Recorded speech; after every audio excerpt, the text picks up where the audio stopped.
العشاء وصلاة الفجر walau ya'lamuna ma fihima la'atawhuma walau habwa. Sesungguhnya salat yang paling berat bagi orang-orang munafik adalah salat isya dan salat subuh. Walau ya'lamuna ma fihima la'atawhuma walau habwa. Dan kalaulah mereka mengetahui akan keutamaan pergi melaksanakan salat isya dan subuh, niscaya mereka akan pergi melaksanakannya sekalipun mereka harus merangkak. Hadis riwayat Imam Al-Bukhari dan Muslim dari Abu Hurairah radhiyallahu anhu. Jamaah yang dimuliakan Allah rahimani wa rahimakumullah. Kita lanjutkan kembali kajian kitab kita, kitab Ashrul Qawaid fi Tazkiyatin Nafs, 10 kaidah pensucian jiwa, karya Syekh Dr. Profesor Abdul Razak bin Abdul Muhsin Al-Abbad hafizahullah taala, yang merupakan salah satu guru besar di dalam Masjid Nabawi. Di pertemuan yang lalu beliau menerangkan kepada kita kaidah yang keenam dari 10 kaidah pensucian jiwa, yaitu agar seorang muslim atau muslimah selalu berhati-hati dari hal-hal yang dapat mengotori hatinya, menutup seluruh pintu yang dapat menjerumuskan ia ke dalam neraka Allah Jalla wa'ala, serta menjauhinya demi menjaga kesucian dirinya sehingga dia mendapatkan predikat yang Allah Jalla wa'ala katakan, qad aflaha man tazakka, sungguh telah beruntung orang-orang yang memiliki hati yang bersih. Qad aflaha man zakkaha wa qad khaba man dassaha, sungguh telah beruntung orang-orang yang telah membersihkan hatinya, dan sungguh telah merugi orang-orang yang telah mengotorinya. Dan di awal kitab ini telah diterangkan oleh Syekh apa yang dimaksud dengan kebersihan jiwa dalam ayat ini. Berikut ini sambungan pembahasan yang lalu. Kata penulis rahimahullah ta'ala setelah menguraikan dan menyebutkan beberapa dalil dari Al-Quran dan hadis serta ucapan ulama salaf terkait kaidah yang keenam ini, agar seorang muslim senantiasa menutup seluruh pintu-pintu yang dapat menjerumuskan dirinya kepada perbuatan syirik, bid'ah atau maksiat. Kemudian beliau menyatakan, fayambaghi 'alal 'abd an yakuna 'aqilan kayyisan, maka seyogyanya seorang hamba itu bersikap cerdas dan berakal dalam hal ini. Fayas'alallah azza wa jal, jika dia adalah orang yang berakal dan cerdas, maka hendaknya dia selalu memohon kepada Allah Jalla wa'ala agar dianugerahkan kesabaran wan najah dan keselamatan dari berbagai penyimpangan. Ini bukti orang yang cerdas. Sementara bukti orang yang bodoh adalah orang yang tidak menyerahkan kekuatan dirinya kepada Allah Jalla wa'ala, tertipu dengan kecerdasannya, tertipu dengan amalannya.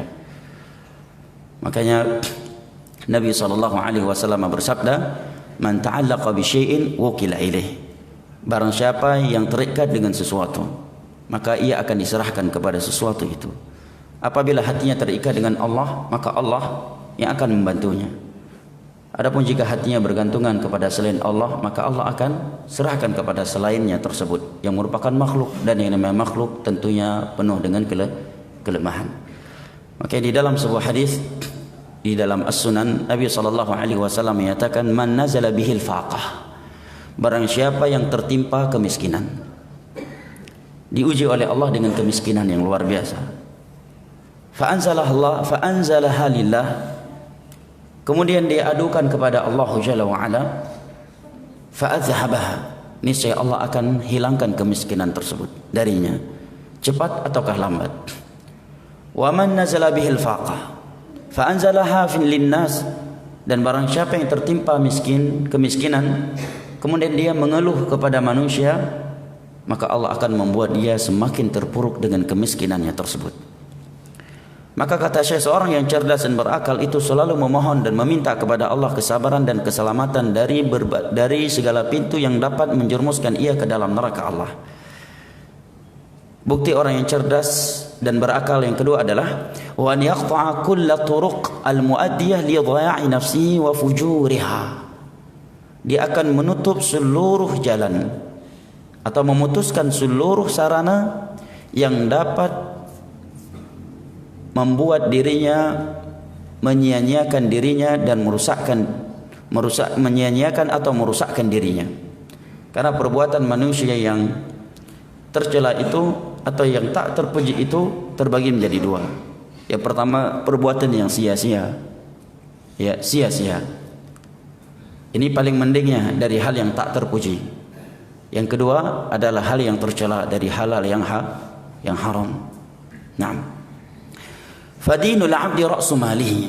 Karena agama seseorang adalah modal utama kebahagiaannya.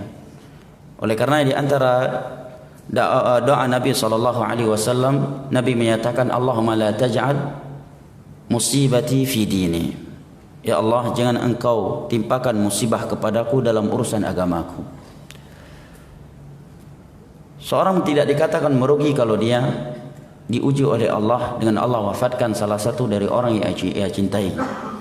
Oleh Allah kekurangi dari harta yang dia miliki, ataukah dengan hal-hal lainnya yang sifatnya dunia. Tapi musibah di atas musibah adalah tatkala ujian dari Allah. Musibah adalah musibah tersebut menimpa pada agamanya. Tidak dimudahkan untuk melakukan salat 5 waktu. Tidak dimudahkan untuk salat tahajud. Tidak dimudahkan lisannya basah dengan berzikir kepada Allah. Tidak dimudahkan bersalawat kepada Nabi sallallahu alaihi wasallam. Lebih dari itu, dia berada di dalam akidah-akidah yang bertentangan dengan akidah Al-Quran dan As-Sunnah. Jatuh ke dalam paham Khawarij, jatuh ke dalam paham Mu'tazilah, jatuh ke dalam paham Murji'ah, jatuh ke dalam paham Jahmiyah, jatuh ke dalam paham Tasyayyu', Syiah, liberal dan yang semisal dengannya. Kata Syekh, wa fi dhaya'ihi khasaratud dunya wal akhirah. Dan apabila agama seseorang itu telah rusak atau dia telah menyia-nyiakan agamanya, maka pasti dia akan merugi dunia dan akhiratnya.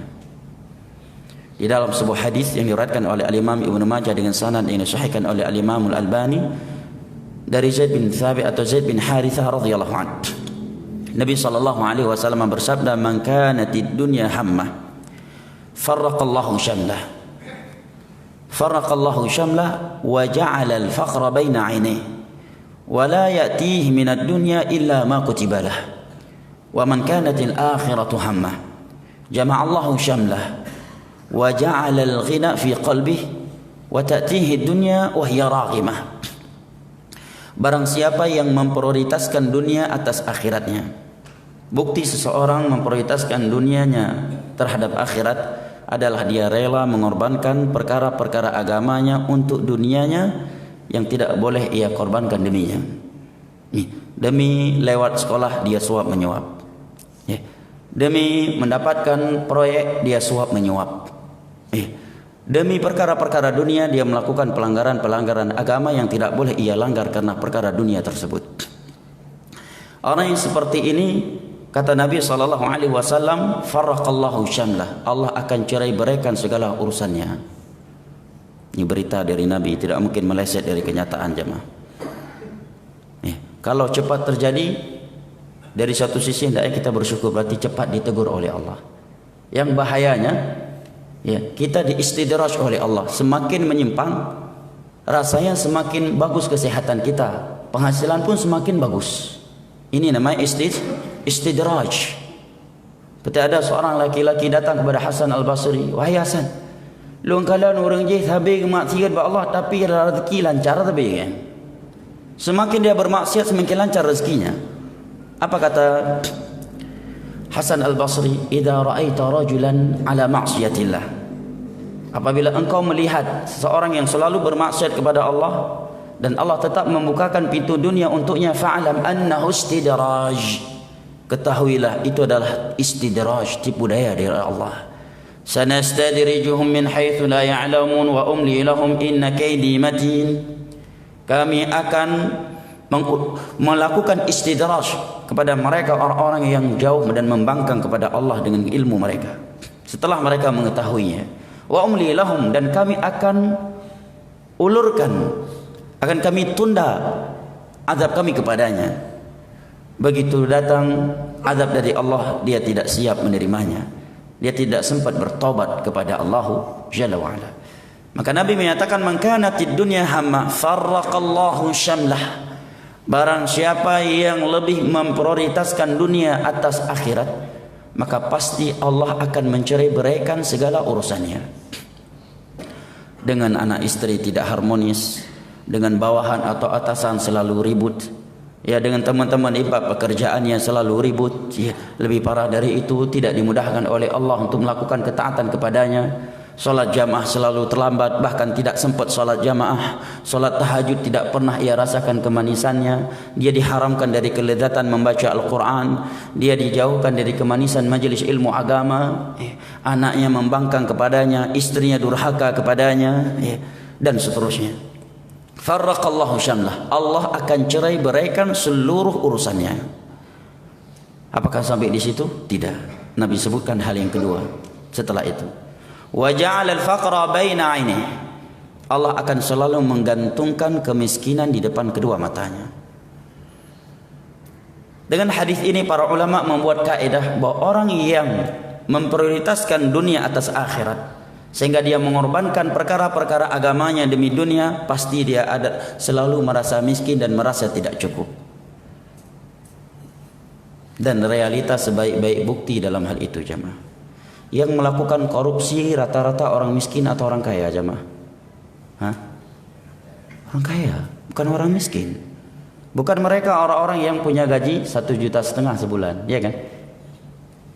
Yang melakukan korupsi, ya, yang mencuri, yang memeras rakyat, yang memeras para kontraktor, ya, yang jangkrik sana, jangkrik sini, ya, dengan jabatan dan pangkatnya, bukan orang miskin.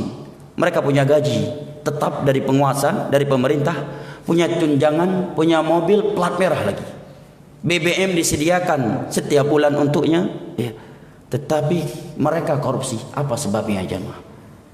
Sebabnya karena dia adalah orang yang memprioritaskan dunia atas akhiratnya. Orang yang memprioritaskan dunia dan akhiratnya sudah diberitakan oleh Rasulullah selalu merasa miskin, selalu merasa tidak cukup. Walaupun dunia yang dia miliki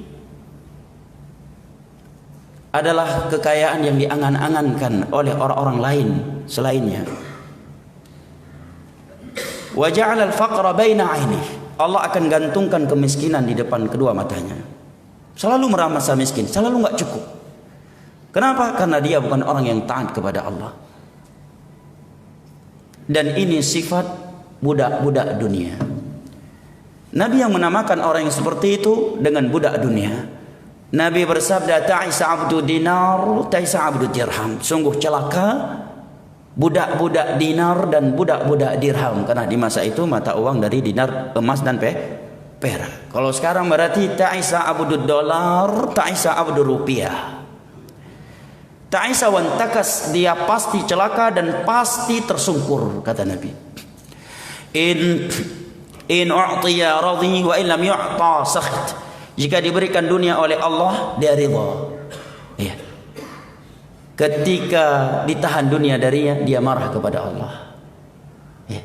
Sebagian orang kalau sedang miskin ikut sunnah, begitu dah kaya dia lepaskan sunnah. Ya. Pas miskin saja salat 5 waktu berjamaah. Begitu miskin, ya musuh-musuh diklik ke Allah doa, boleh malam menang proyek gadah haju. Gadah dari masjid, gadah dari tahajud. Budak-budak dunia. In u'tiya radhi wa illam yu'ta sakhit. Kalau diberikan dunia kepadanya, dia senang, merasa dimuliakan. Begitu ditahan darinya dunia, langsung marah, langsung mengeluh.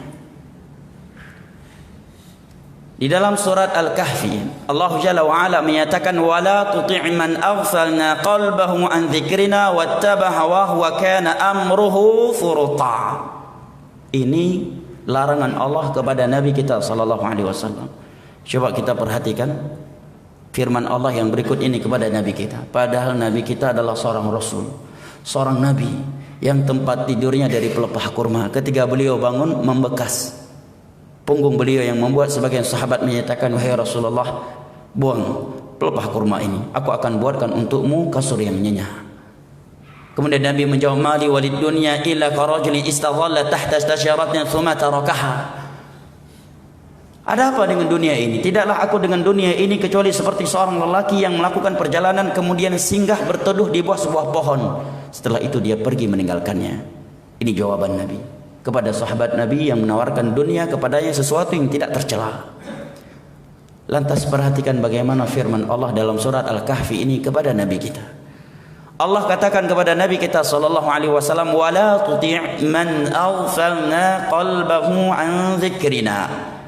Wahai Muhammad, dan janganlah engkau wahai Muhammad mengikuti, bergaul, bersahabat dengan orang-orang yang telah kami lalaikan hatinya dari zikir kepada kami dan selalu mengikuti hawa nafsunya. Wa kana amruhu furuta. Orang yang memiliki dua sifat di atas, lalai dari mengingat Allah dan mengikuti hawa nafsunya, wa kana amruhu furuta, urusannya semuanya akan rusak, berada di dalam kerusakan. Ia sadari ataukah tidak? Nabi di sini bukan sekedar dilarang untuk terbuai dan terlena dengan dunia, bahkan lebih dalam dari itu. Tidak dibolehkan oleh Allah mengikuti, mentaati orang-orang yang Allah lalaikan hatinya dari berzikir kepada Allah dan mengikuti hawa nafsu. Larangan seperti ini, kata para ulama yang menjelaskan ayat ini, lebih dalam daripada larangan jangan terbuai dengan dunia. Mengikuti orang yang terbuai dengan dunia saja Allah larang Nabi kita, apalagi dirinya sendiri yang terbuai dengan dunia.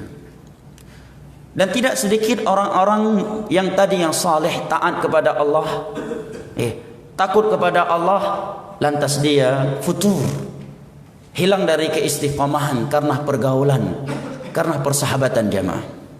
Oleh karenanya Allah Jalla wa Ala berfirman kepada Nabi kita sallallahu alaihi wasallam di dalam surat yang lain, "Inna ja'alnaka 'ala syari'atin fattabi'ha wa la tattabi' ahwa alladhina la ya'lamun. Innahum la yughnu 'anka minallahi syai'a." Wahai Muhammad, kami telah memberikan kepadamu syariat ini. Engkau telah berada di atas agama kami yang mulia ini.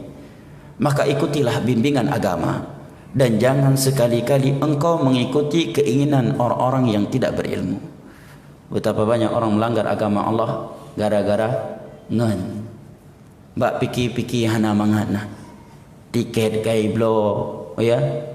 Tiket ke Iblo Hong Kong, ya. Ke Macau ipaka degai raja juga deh, truk deh beda tamang. Baik tamang ji. Rupaji baik so bertuh pesawat baru depero ke. Hah? Mbak piki-piki hana mangak mano. Nyo mahan tajak tangan apa sagai tender ruke ke pasti hana menang mahan tajak da pengan ngai Singapura. Nyo mahan tajak da pengan ngai ke tempat maksudnya hana apa sagai. Tajak ayo ke deh, ta ingat lillahi taala ayo ke deh. Kegiatan nan Allah kenan ke dalam diskotik. Ya, tajak juga beda damang atau datamang tajib fanta-fanta matang dalam beda tajib yang kengken. Jak de so bertuh pesawat. Mati dalam keadaan perjalanan maksiat. Dan Nabi menyatakan innamal a'malu bil khawatim, amalan dengan penutupnya. Yub'atsu kullu 'abdin 'ala ma mata 'alaihi, di orang itu akan dibangkitkan sesuai dengan kondisi matinya. Mati dalam perjalanan menemani orang lain untuk berzina, untuk berjudi ke Macau atau ke tempat yang lainnya, maka dia dibangkitkan sesuai dengan kondisi matinya tersebut. Walaupun setelah mati dia dikafankan, dimandikan dan disolatkan, tetap ketika dibangkitkan, kata Nabi, yub'atsu kullu 'abdin 'ala ma mata 'alaihi, setiap orang itu akan dibangkitkan sesuai dengan kondisi matinya. Maka kata Nabi sallallahu alaihi wasallam, man kanatil akhiratu man kanatid dunya hamma faraqallahu syamla wa ja'ala faqra baina 'ainaihi. Barang siapa yang memprioritaskan dunia atas akhiratnya, maka Allah akan cerai-beraikan segala urusannya. Allah akan selalu menggantungkan kemiskinan di depan kedua matanya, dan dunia tidak akan datang kepadanya kecuali sesuai dengan apa yang Allah takdirkan. Target dia dalam 1 bulan dapat 100 juta, rupanya Allah berkehendak dapatnya 1.500. Nampak berapa? Ya. Target dia dengan menjilat ke ini dan ke situ, dapat penghasilan tahun ini 5M. Allah berkehendak lain, rupanya dalam tahun tersebut dia cuma dapat 500.000. Allah berkehendak lain. Ma nasya liman nurid. Man kana yuridu al-ajala ta'ajjalna lahu fiha ma nasya. Liman nurid. Barang siapa yang menginginkan kehidupan dunia, ajalna lahu, kami akan segerakan untuknya. Tetapi perhatikan dua kalimat berikut ini, manasya, sekehendak kami, liman nurid, dan kepada siapa yang kami inginkan. Dia ingin dapatnya 100 juta, rupanya Allah berkehendak dapatnya 100 ribu. Ma nasya' liman nurid. Sekehendak kami dan kepada siapa yang kami inginkan. Maka kata Imam Ibnul Qayyim, sungguh merugi dan bodoh orang-orang yang melepaskan kebahagiaan yang sudah pasti dan abadi demi kebahagiaan yang semu yang belum pasti dan tidak abadi. Sekarang kalau kita korbankan akhirat demi dunia, kebahagiaan akhirat yang sudah pasti sudah kita korbankan demi kebahagiaan dunia yang belum tentu dah dapat, dan andai kata kita mendapatkannya pun belum tentu bahagia dengannya. Seperti orang yang suap sekolah, juk peng 30 juta, 50 leh juk peng galam dentai lewat ikulah, galam dentai lewat, ya kan? Atau orang yang pasang tender juk peng 20% di muka, leh juk peng proyek anak 4, doanya hancur, akhirat lebih hancur dong. Akhirat dari sisi siapa? Kena hadis Nabi, la'anallahu rashi wal murtashi. Penyuap dan menerima suap dikutuk oleh Allah Subhanahu wa taala. Padahal dunia yang deminya dia korbankan, akhirat belum tentu dia dapatkan. Ya. Dan andai kata dia mendapatkannya juga belum tentu dia akan bahagia dengannya. Karena dunia yang gara-garanya kita mengorbankan akhirat sudah dipastikan tidak dapat membahagiakan kita, justru menjadi malapetaka. Karena kata Salamah bin Dinar, kullu ni'matin la tuqarribuka ila Allah fahiya baliyah. Setiap nikmat dunia yang tidak mendekatkan engkau kepada Allah, maka ia adalah malapetaka dari Allah. Sebaliknya kata Nabi SAW, wa man kanatil akhiratu hammah jama'allahu syamlah.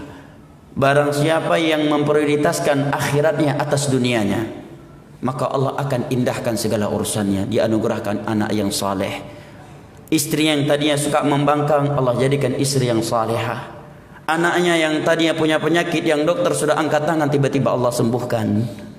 Lebih dari itu, kelebihan agama yang tadinya dia tidak pernah sholat tahajud seumur hidupnya, setelah itu dia menjadi orang yang menjaga sholat tahajud.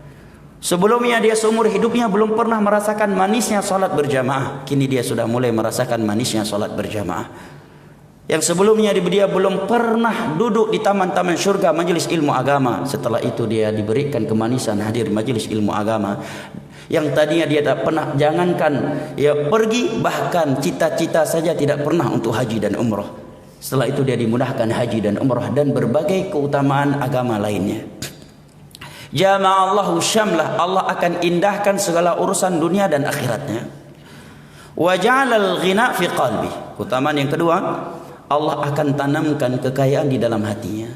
Dia selalu merasa cukup, merasa bahagia dengan dunia yang Allah berikan kepadanya, sekalipun orang lain menganggap dia miskin. Kibai mudib lagian, kibai mudib bahagia armu tanggal lagian, tapi tanyo tanjidan.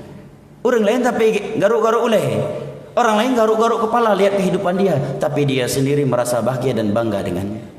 Kenapa? Karena memang Allah telah menyatakan, ala bi dzikrillahi tatma'innul qulub. Hati seorang mukmin akan bahagia, tentram, nyaman tatkala dia bertakwa kepada Allah Jalla wa Ala, taat kepada Allah, berzikir kepadanya. Nabi juga bersabda, laisal ghina an kathratil 'ard walakinnamal ghina ghinan nafs.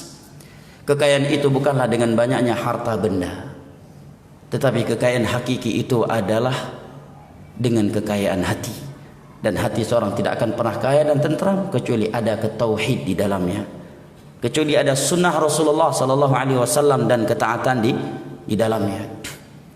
Nah, kemudian kata Nabi sallallahu alaihi wasallam, wa ta'tihi dunya wa hiya raghimah. Dunia akan mengejarnya dalam keadaan dunia enggak suka kepadanya. Apa maksudnya? Maksudnya secara title, secara jabatan, atau faktor lainnya, orang kayak dia itu nggak dapat proyek kayak gitu, nggak dapat kebaikan yang seperti itu. Orang lain yang lebih dari dia dari sisi dunia telah mencari-carinya, mengejarnya, tidak dapat. Dia lari dari situ, justru dunia mengejarnya. Wahya raghimah, dunia tidak suka kepadanya. dikejar oleh Allah. Dan andai kata Syekh Utsaimin dalam syarah Riyadhus Shalihin, andai kata ada yang mati kelaparan gara-gara berpegang teguh di atas agama Allah, dan itu juga tidak mungkin, karena Nabi menyatakan ma min nafsin illa wa qad istukmila rizquh. Tiada yang bernyawa di muka bumi ini kecuali rezekinya sudah sempurna ditulis semenjak 50.000 tahun sebelum Allah ciptakan langit dan bumi. Walan tamuta nafsun illa wa qad istukmila rizquh, dan tiada yang mati kecuali dia telah mengkonsumsi rezekinya dengan sempurna. Inna rizqakal maut, karena rezeki itu seperti kematian, kemanapun kita lari dia tetap akan mengejar kita. Kewajiban kita bertawakal dan berusaha. Andai kata dia mati kelaparan karena berpegang teguh dengan agamanya, dia tidak akan berbahaya, dia nggak akan rugi dari sisi dunia. Begitu masih langsung Allah balas dengan nikmat di alam kubur, daripada ketika di dunia dia berada di dalam kemewahan tapi dengan melakukan pelanggaran agama. Dunia yang dia peroleh dengan cara yang haram, mati langsung bermasalah. Dan hidup di dunia ini kalau kita bandingkan dengan akhirat tidak lebih dari 1,5 jam.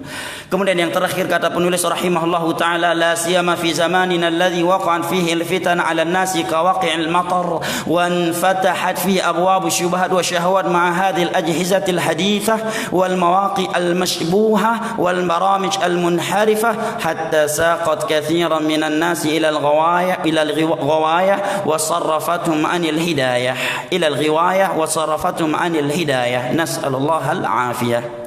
Kata Syekh, terlebih lagi di zaman kita ini, di zaman yang sudah penuh yang penuh dengan fitnah. Berbagai fitnah menimpa manusia seperti air hujan. Maksudnya apa? Ini air hujan kalau turunkan merata, ya kan? Menimpa seluruh tempat. Seperti itulah fitnah akhir zaman.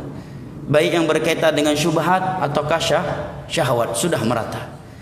Terlebih lagi kata Syekh, dengan teknologi yang canggih masa kini, wal mawaqi' al mashbuhah, website yang penuh dengan syubhat dan syahwat. Betapa banyak di masa sekarang website yang belum pernah terlihat di 10 tahun yang lalu, 20 tahun yang lalu. Website yang mengajak kepada, website yang mengkristenisasi orang, website yang mengajak kepada paham khawarij. Ya, website yang mengajak kepada bergabung kepada ISIS, Al-Qaeda dan semisal dengannya. Website pornografi, website mengajarkan cara mencuri, cara merampok, cara berzina dan seterusnya. Wal baramij al-munharifah, dan banyaknya aplikasi yang bisa membuat seorang menyimpang, jatuh ke dalam syubhat atau syahwat. Terlebih lagi dia seorang anak muda yang mungkin hidup di lingkungan tiada orang yang dia segani, atau bahkan ketika dia pulang ke kosnya, di dalam kosnya dia melihat tiada yang lebih soleh dari dia, sehingga syaitan memberi bisikan, walaupun kamu melakukan maksiat itu masih sangat kecil dibandingkan yang awal ini lebih parah halau. Ya, ikira ya apui nerakanya miukale urang tayo anak takik di dalam. Ternyata syaitan memberikan bisikan seperti itu. Ya, para aku seperti ini lebih parah orang lain lagi. Ya, aku masih mending, alhamdulillah lah, maksiat cuma alhamdulillah pula lagi. Padahal neraka tidak mengenal banyak, karena bahan bakarnya an-nas wal hijarah, manusia dan bebatuan. Sehingga kata Syekh, sangat banyak manusia yang menyimpang, yang tadinya istiqamah hilang keistiqamahannya karena teknologi, karena internet dan karena aplikasi. Betapa banyak anak muda jatuh ke dalam perzinaan gara-gara internet. Anak muda kenal sabu-sabu gara-gara nonton film action, jemaah. Gara-gara sering menonton film action, dia tahu cara mencuri, cara merampok. Pernah kejadian kita di Yaman, karena beberapa daerah senjata itu bebas. Anak-anak Indonesia pernah dirampok oleh orang Yaman. Naik taksi, ya, dan aksi perampokan dia persis seperti di dalam film action barat. Salah satu yang korban anak Aceh. Jika saya nggak salah ingat, kurang lebih uang yang diambil 6 juta rupiah waktu itu. Dan alhamdulillah sebelum terjadi perampokan tersebut, uang mereka yang banyak itu sudah mereka gunakan untuk beli tiket pulang ke Indonesia. Setelah kejadian dilaporkan ke KBRI, namun karena Yaman negara koboi sulit untuk menangkap negara Asabiyah suku. Syahidnya setelah dikaji oleh kepala BIN Indonesia saat itu di sana, setelah diceritakan cara dia merampok, persis seperti dalam film action, kata beliau, mereka ini memang tinggal di kampung-kampung tapi sering nonton film action dan di tangan ada angka 47, tinggal praktek aja filmnya mah. Maka kata para ulama, bentuk khianat orang tua, kata Syekh Mukbil, adalah membiarkan anaknya nonton televisi. Apa kebaikan apa yang kita harapkan untuk anak kita yang sering nonton film action?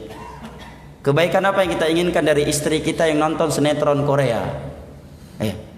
Bu, gara-gara yang nonton sinetron Korea gagal poligami. Hah? Hanya aja dah hebi poligami gara-gara tiga kena nonton film sinetron Korea. Dan berbagai penyimpangan lain yang lebih parah adalah kristenisasi yang tidak disadari. Kata Syekh Mukbil, orang tua yang membiarkan anaknya bebas nonton televisi adalah orang tua yang khianat kepada anaknya, yang tidak sayang kepada anaknya.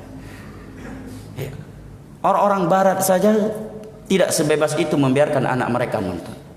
Coba perhatikan mobil-mobil yang harga mahal, Ferrari dan yang semisal dengannya, Lamborghini, pernah nggak dipasang iklan di televisi? Hah? Nggak ada kan? Ada yang berkata karena mereka tahu orang yang banyak menghabiskan banyak waktunya di televisi orang-orang yang nggak punya duit, orang-orang yang nggak punya usaha besar. Kalau dia orang yang sibuk, waktunya mahal, dia nggak akan menghabiskan banyak waktunya di televisi. Dan berbagai kerusakan jamaah dari acara televisi itu. Anak-anak yang tadinya baik menyimpang, akhlak yang rusak. Padahal kita lihat dia nggak bergaul dengan anak di luar rumahnya. Gara-gara apa? HP di tangannya. Di dalam kamarnya orang tuanya nggak tahu apa yang dia tonton. Acara apa yang dia tonton di dalam HP-nya, orang tua tidak tahu. Maka para ulama memberi nasihat, anak yang belum berakal, belum balik dan belum membutuhkan HP, apalagi seperti apa yang namanya Android dan semisal dengan yang bisa diakseskan ke internet, HP cerdas, HP pintar, jangan diberikan kecuali dia sudah balik, membutuhkannya dan telah ditanamkan rasa takut kepada Allah di dalam hatinya. Karena yang mampu mengontrol anak kita adalah rasa takut kepada Allah jemaah. Kita tanya apa nih kita kontrol lebih. Kita ke kantor, anak kita di sekolah, anak kita di rumah. Kita tidur malam, dia jam 11 malam, jam 1 malam, apa yang dia perbuat di dalam kamarnya kita nggak tahu.